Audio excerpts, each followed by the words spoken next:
Shalom Sobat JRC, kami berdoa agar saudara dan saudari sekalian hidup dalam pimpinan dan anugerahnya. Kami sangat rindu untuk saudara dan saudari dapat diberkati melalui ibadah online JRC. Hari ini kita akan mendengarkan renungan firman dari hambanya Pendeta Hadi Sugianto. Beliau adalah Gembala Sidang di GKT Hosana Bumi Permai Surabaya. Beliau akan membahas tentang the power of positive thinking. Mari saya mengundang kita dengan sikap hati yang tunduk, kita menghadap Dia.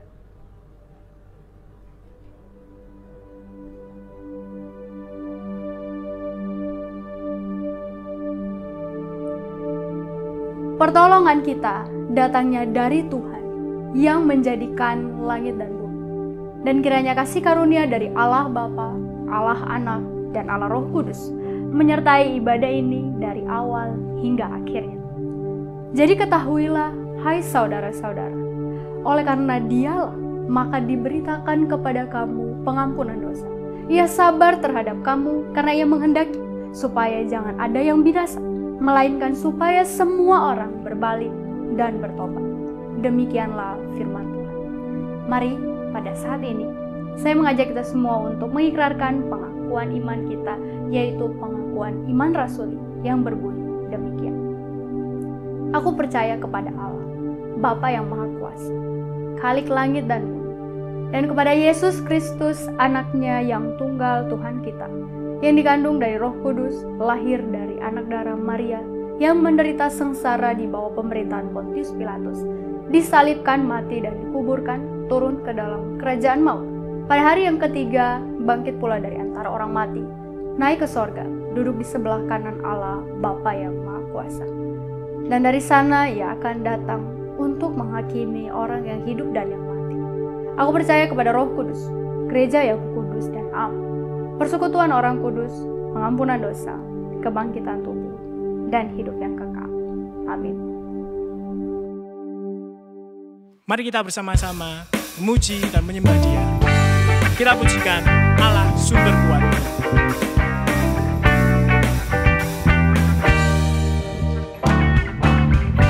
Hanya Kau milikku di surga.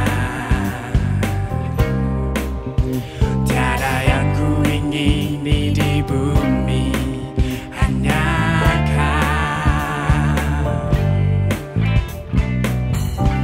Tak ku andalkan kekuatan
kebaikan-Mu dalam hidup kami. Hati kami tidak akan gentar, sebab kami tahu tangan-Mu lah yang menolong kami. Banyak yang Kau perbuat di dalam hidupku, rancangan indah-Mu terjadi di hidupku. Bapa yang mengerti segala yang ku perlu, kasih-Mu sempurna nyata dalam hidupku. Ku bersyukur Bapa, ku bersyukur Tuhan, buat kasih setia-Mu di dalam hidupku. Ku bersyukur, ku bersyukur Bapa, ku bersyukur Tuhan, buat kasih setia-Mu di dalam hidupku. Ku bersyukur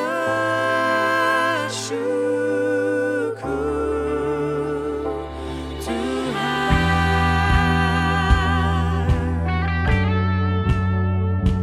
Kami bersyukur.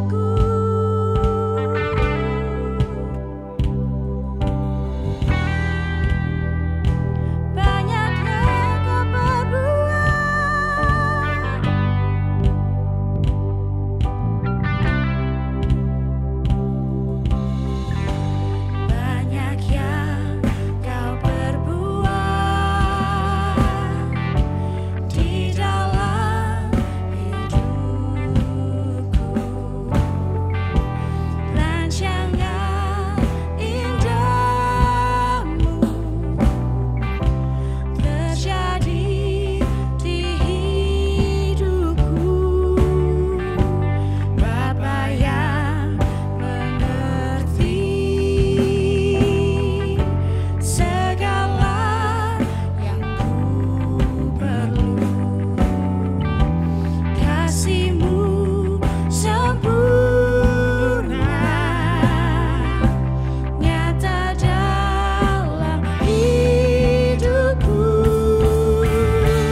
kasih setiamu di dalam hidupku, ku bersyukur.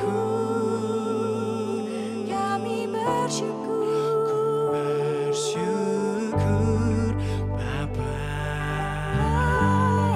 Ku bersyukur Tuhan buat kasih setiamu di dalam hidupku. Ku bersyukur, ku bersyukur Bapa. Ku bersyukur Tuhan buat kasih setiamu di dalam hidupku. Ku bersyukur, ku bersyukur Bapa. Ku bersyukur Tuhan buat kasih setiamu di dalam hidupku. Ku bersyukur, ku bersyukur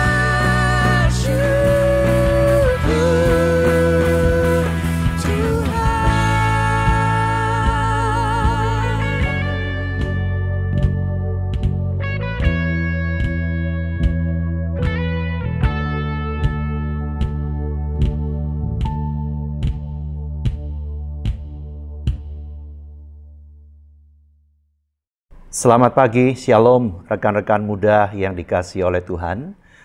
Kita bersama-sama hari ini akan merenungkan firman Tuhan. Untuk itu mari kita berdoa sebelum kita membacanya. Bapa di surga, kami berdoa kiranya Tuhan menolong kami saat kami membaca dan merenungkan firman-Mu. Biarlah Engkau boleh memberikan kepada kami pengertian-pengertian yang baru, yang boleh membawa kami semakin berkomitmen dalam kami mengasihi Tuhan, mengiring Tuhan dalam hidup kami. Kami berdoa mengucap syukur di dalam nama Tuhan Yesus Kristus. Amin.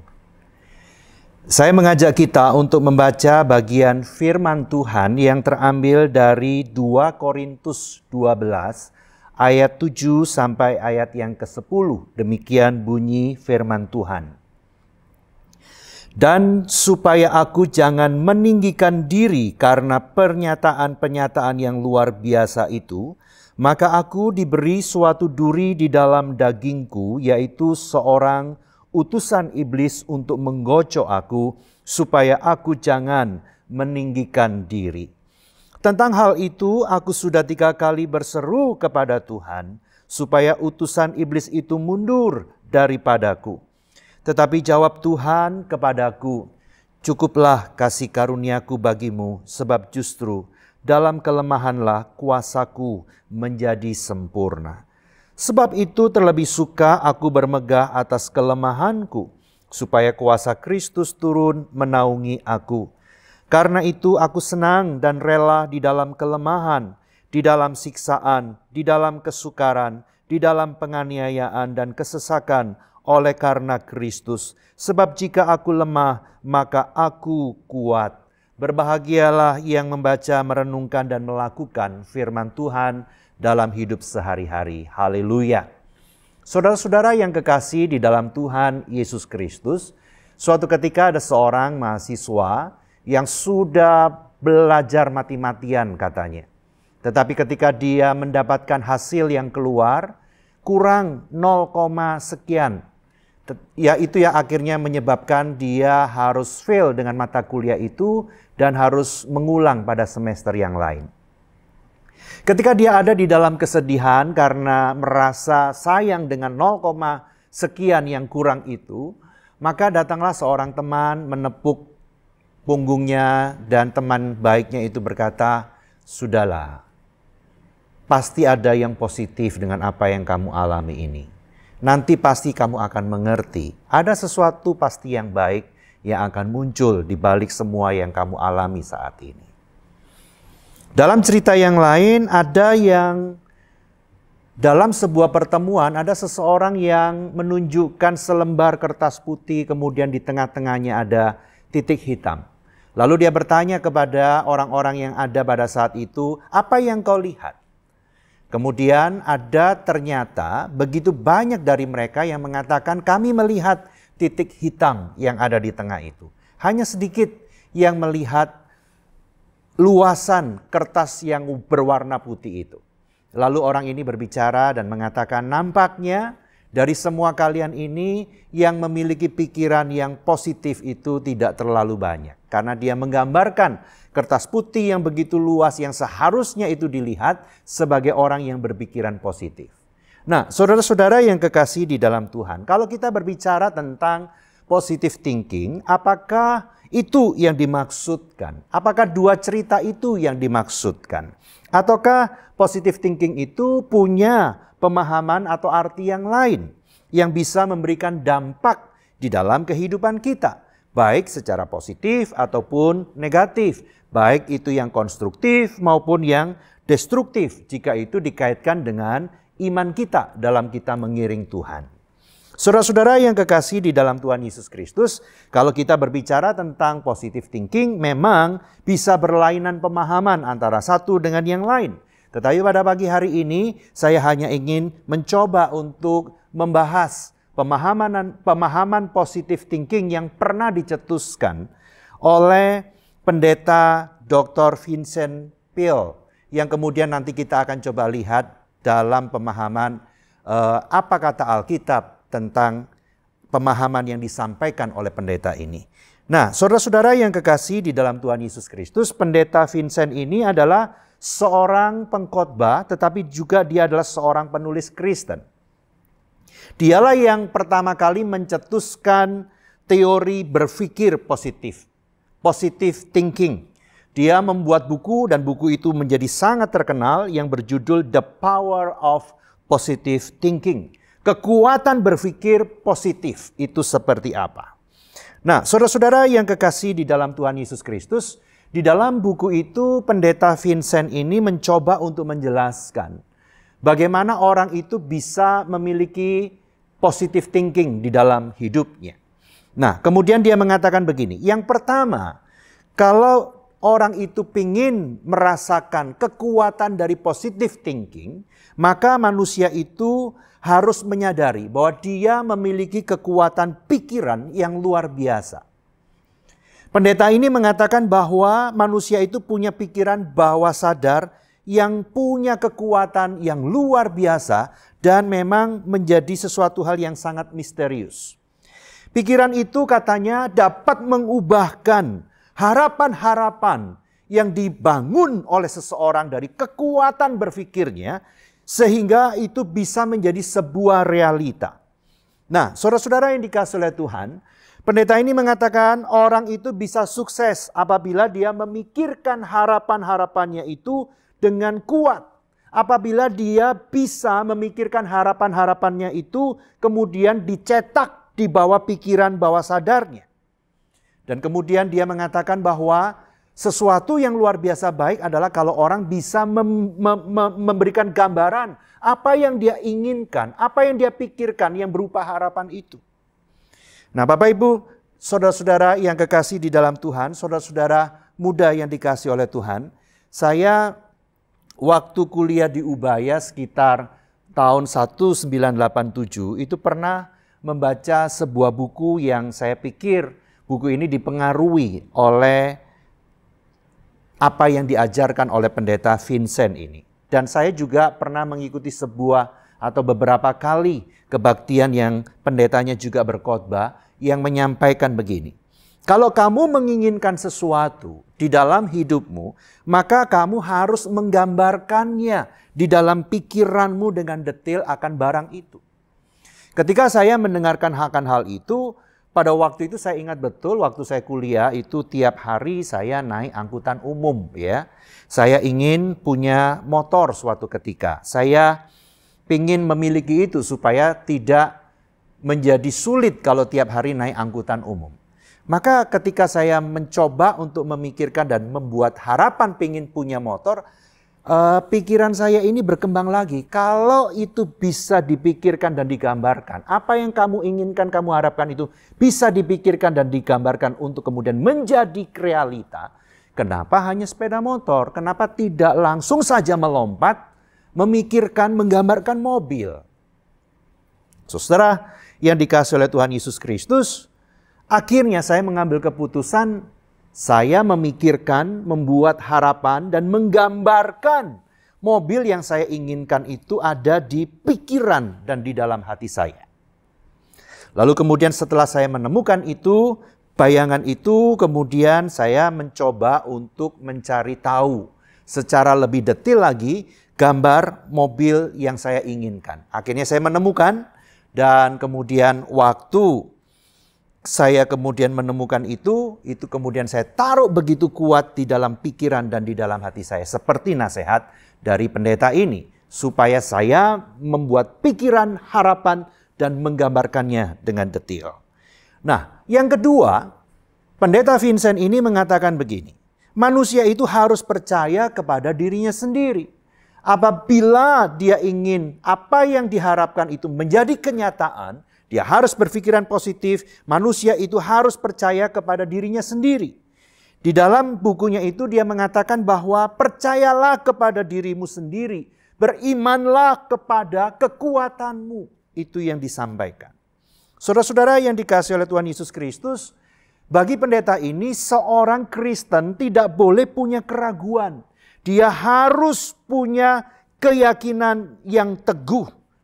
Dia harus bisa memperkatakan apa yang dia yakini itu dengan kalimat-kalimat yang positif. Dengan kalimat-kalimat yang powerful. Kata-kata yang harus dipilih harus sedemikian rupa kuat, positif. Karena apa yang dikatakan itu akan pasti terjadi. Nah, saudara-saudara yang dikasihi oleh Tuhan Yesus Kristus, setelah saya punya gambaran tentang mobil yang saya inginkan yang tadi saya cerita, maka kemudian saya mencoba mempraktekkan langkah yang kedua. Apa yang saya praktekkan? Saya mencoba untuk membuat kalimat-kalimat yang positif, yang powerful. Supaya apa yang saya harapkan semakin mendekati kenyataan. Maka saya mengucapkan kalimat seperti ini. Aku pasti akan mendapatkan mobil itu. Sebab aku adalah anak raja. Lalu kalimat lain yang coba saya buat sepositif mungkin, sekuat mungkin dengan kalimat begini. Tuhan pasti memberikan kepadaku sebab Tuhan tidak ingin anaknya dipermalukan dengan naik angkot terus. Itu sebuah kalimat yang powerful, yang positif menurut saya. Dan saya mengikuti langkah yang kedua itu. Nah, ada langkah yang ketiga yang disampaikan oleh pendeta Vincent. Bahwa dia mengatakan begini, sadarilah dengan baik bahwa Tuhan itu adalah energi. Tuhan itu adalah kehidupan. Tuhan itu adalah vitalitas, dia katakan. Maka di dalam kehidupan seorang Kristen, dikatakan bahwa dia perlu menerima kekuatan itu di dalam hidupnya. Orang harus bisa menerima itu menjadi sebuah kekuatan yang kemudian ada di dalam dirinya. Saudara-saudara, setelah saya melakukan dua langkah yang tadi, maka langkah yang ketiga ini saya pun juga lakukan. Kemudian saya hadir dalam ibadah-ibadah tertentu yang kerap kali mengundang orang ke depan untuk kemudian ditawari. Siapakah yang mau menerima kuasa Allah? Siapakah yang mau dipenuhi oleh Roh Kudus? Itu kalimat yang saya ingat betul di atas mimbar itu pernah disampaikan dan ditawarkan pada saat saya masih muda dulu. Lalu kemudian saya maju di depan panggung itu dan kemudian pendeta atau siapa, saya tidak tahu persis. Kemudian dia mengatakan seperti ini, terimalah kuasa Allah. Dan bahkan ada yang dengan hembusan dari mulutnya, seperti itu, terimalah kuasa Roh Kudus. Saudara-saudara, setelah saya ada di depan panggung itu dan setelah saya kembali ke tempat duduk, saudara tahu perasaan saya semakin mantap. Saya semakin meyakini bahwa harapan saya akan menjadi kenyataan. Kenapa? Karena sudah ada kuasa di dalam diri saya. Ada kuasa yang ditransferkan ke dalam diri saya pada waktu itu. Saudara-saudara yang dikasihi oleh Tuhan Yesus Kristus, ada yang kemudian bagian yang keempat yang disampaikan oleh Pendeta Vincent. Dia mengatakan begini, setelah orang itu menerima kuasa, maka orang itu harus berdoa. Berdoa itu adalah sarana melepaskan energi. Engkau sudah menerima energi, maka energi itu harus dilepaskan lewat doa. Saudara-saudara yang dikasihi oleh Tuhan Yesus Kristus, menurutnya doa itu adalah sebuah proses mekanis yang pasti untuk melepaskan energi rohani dari kehidupan orang yang percaya. Setelahnya pun saya melakukan praktek di bagian yang ini. Saya pun mulai cari yang real, mobil yang tadi saya pikirkan, yang saya gambarkan, baik itu warna, baik itu merek. Kemudian saya ingat betul pada waktu itu ketika saya pulang kuliah dari Fakultas Psikologi, saya akan pulang menuju untuk cari angkot, saya melewati Fakultas Ekonomi. Itu kami berdekatan begitu ya. Biasa pada waktu itu sangat terkenal, mahasiswa yang kuliah di Fakultas Ekonomi Ubaya itu bawaannya naik mobil. Banyak yang naik mobil. Maka saya melewatkan waktu di parkiran yang begitu banyak mobil untuk mencari mobil yang saya pernah gambarkan itu. Dan ternyata saya menemukannya di salah satu tempat di parkiran itu. Saudara-saudara, apa yang kemudian saya lakukan? Saya ingat betul, saya waktu itu toleh sana, toleh sini, saya melihat tidak ada orang memperhatikan. Maka mobil yang ada di dalam gambaran saya itu kemudian saya tumpangi tangan. Dan saya katakan, saya ingin melepaskan energi dengan doa saya. Di dalam nama Yesus, mobil yang seperti ini pasti menjadi milikku. Di dalam nama Yesus, mobil yang seperti ini pasti menjadi milikku. Nah, saudara yang dikasihi oleh Tuhan Yesus Kristus, setelah itu, apa yang kemudian Pendeta Vincent ini katakan dari bukunya? Dia mengatakan begini, manusia itu kemudian harus bangga dengan dirinya sendiri. Pendeta Vincent ini mengatakan begini, seorang Kristen itu harus bisa membangun dirinya kelihatan sebagai orang yang percaya diri.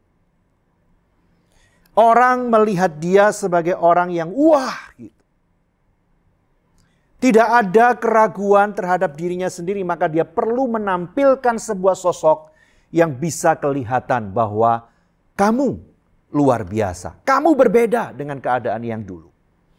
Maka kemudian apa yang saya lakukan? Saya mencoba untuk mulai mendandani diri saya sendiri. Walaupun saya tetap naik angkot, tetapi saya mulai dandani diri saya seperti orang yang tidak seharusnya naik angkot, saudara-saudara. Nah, saudara-saudara yang dikasihi oleh Tuhan Yesus Kristus, maka kemudian itu semua saya lakukan. Dan kemudian apa yang terjadi dengan kehidupan saya? Saudara-saudara yang dikasihi oleh Tuhan Yesus Kristus, karena saking inginnya saya mendapatkan apa yang saya inginkan, maka semua itu saya lakukan. Tetapi kemudian yang terjadi di dalam hidup saya adalah, nanti saya akan ceritakan ya kelanjutannya. Nah, saudara-saudara yang dikasihi oleh Tuhan Yesus Kristus, kalau kita perhatikan ajaran positive thinking yang pernah diajarkan oleh Pendeta Vincent ini, yang kemudian diikuti oleh begitu banyak pendeta, diikuti oleh begitu banyak orang, mempraktekkan bagian-bagian ini dengan selimut sebagai iman Kristen, bagian dari iman Kristen, walaupun yang dimodifikasi itu hanya bungkusnya, isinya tetap sama. Maka kita bisa menemukan bahwa positive thinking yang dicetuskan oleh Pendeta Vincent ini membuat manusia itu menjadi pusat dari semuanya. Semua itu harus dimulai dari manusia, bukan dari Tuhan. Manusia itu bisa menjadi Tuhan kecil yang bahkan bisa mengendalikan Tuhan dengan ucapan-ucapan positifnya, dengan ucapan-ucapan yang powerfulnya. Sehingga tidak jarang bahwa sampai hari ini kita mendengar praktek-praktek yang seperti itu, bukan? Dengan kalimat-kalimat yang powerful, seolah-olah itulah kalimat iman, sebetulnya bukan. Itu adalah sesuatu yang diajarkan oleh pendeta ini. Hal ini sungguh berbeda dengan sikap Paulus ketika ada duri di dalam dagingnya. Duri dalam daging bisa diartikan penyakit, kelemahan, atau utusan iblis seperti yang Paulus katakan. Tentu ini bukan sesuatu hal yang positif, bukan? Tetapi ini adalah sesuatu hal yang tidak mudah, tetapi harus dihadapi oleh Paulus. Bisa dikatakan bahwa ini adalah semacam hambatan yang harus dihadapi oleh Paulus. Tetapi saudara-saudara yang dikasihi oleh Tuhan Yesus Kristus, yang dilakukan oleh Paulus ketika dia menghadapi problem seperti ini, dia mengambil waktu untuk berdoa kepada Tuhan. Memohon kepada Tuhan agar Tuhan berkenan mengambil duri di dalam dagingnya itu. Bahkan dikatakan dia berdoa sampai 3 kali memohon kepada Tuhan agar duri dalam daging itu dicabut. Saudara-saudara yang dikasihi oleh Tuhan Yesus Kristus, dari apa yang dikatakan oleh Paulus dari cerita ini, sungguh akhirnya kita bisa menemukan sesuatu hal yang menarik dari sikap positif, pikiran positif yang berbeda. Berbeda dari apa yang disampaikan oleh pendeta Vincent dalam bukunya itu, dan kemudian apa yang disampaikan oleh Paulus tentang berpikir positif itu. Saudara-saudara, Paulus dalam 2 Korintus 12 ayat 7 mengatakan, supaya aku jangan meninggikan diri. Ini diulang 2 kali. Duri dalam daging itu diberikan kepadaku, ada di dalam diriku, supaya aku tidak meninggikan diri. Saudara lihat bagaimana Paulus melihat ini sesuatu hal yang positif. Berpikir positif tentang duri di dalam daging di dalam dirinya. Dia berdoa, tetapi dia tahu duri dalam daging itu ada di dalam dirinya untuk apa? Saudara-saudara, pikiran yang positif di balik duri dalam daging yang ada di dalam tubuh Paulus membuat Paulus bukan menjadi orang yang suka menuntut, suka mengklaim Tuhan. Saudara tentu banyak dengar ada begitu banyak orang Kristen yang mengajarkan supaya kita klaim Tuhan, kita klaim janji Tuhan. Siapa kita boleh mengklaim Tuhan di dalam kehidupan ini? Paulus tidak melakukan itu. Dia tidak mengklaim Tuhan, tidak menuntut Tuhan untuk menyembuhkan dirinya pada saat itu. Dia tidak berdoa dengan kalimat yang powerful, yang positif seperti pendeta Vincent katakan. Dia tidak berdoa dalam nama Yesus. Aku pasti sembuh, aku anak raja, aku pasti sembuh. Paulus tidak berdoa yang seperti itu. Kemudian Paulus pun juga bersaksi ketika dia berdoa memohon agar duri dalam daging itu diambil oleh Tuhan. Tuhan justru menjawabnya dengan kalimat begini. Cukuplah kasih karuniaku bagimu sebab justru dalam kelemahanlah kuasaku menjadi sempurna. Saudara, menerima jawaban ini Paulus pun memberikan reaksi dalam 2 Korintus 12 ayat yang ke-9 bagian B dengan kalimat begini. Sebab itu terlebih suka aku bermegah atas kelemahanku, supaya kuasa Kristus turun menaungi aku. Ayat 10, karena itu aku senang dan rela dalam kelemahan, di dalam siksaan, di dalam kesukaran, di dalam penganiayaan, dan kesesakan oleh karena Kristus. Sebab jika aku lemah, maka aku kuat. Saudara lihat, kekuatan Paulus dalam berpikir positif soal duri dalam daging di dalam dirinya. Ketika dia sudah berdoa, tetapi Tuhan tidak menjawab seperti yang Paulus mau pada saat itu. Di sini semakin jelas kita menemukan perbedaan konsep positive thinking yang disampaikan oleh pendeta Vincent dan yang disampaikan oleh Paulus. Paulus meletakkan positive thinkingnya di atas dasar kedaulatan Allah. Sedangkan pendeta Vincent meletakkan itu di atas kedaulatan manusia.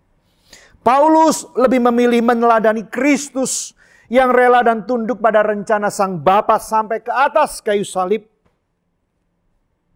Tuhan Yesus mengajarkan, datanglah kerajaanmu, jadilah kehendakmu di bumi seperti di sorga. Dan itu dia genapkan sampai dia ada di atas kayu salib. Itulah yang diteladani oleh Paulus. Dia tidak memanfaatkan kekuatan apapun yang ada di dalam dirinya untuk mendapatkan apa yang dia inginkan. Tetapi dia rela apa yang Tuhan inginkan terjadi di dalam hidupnya.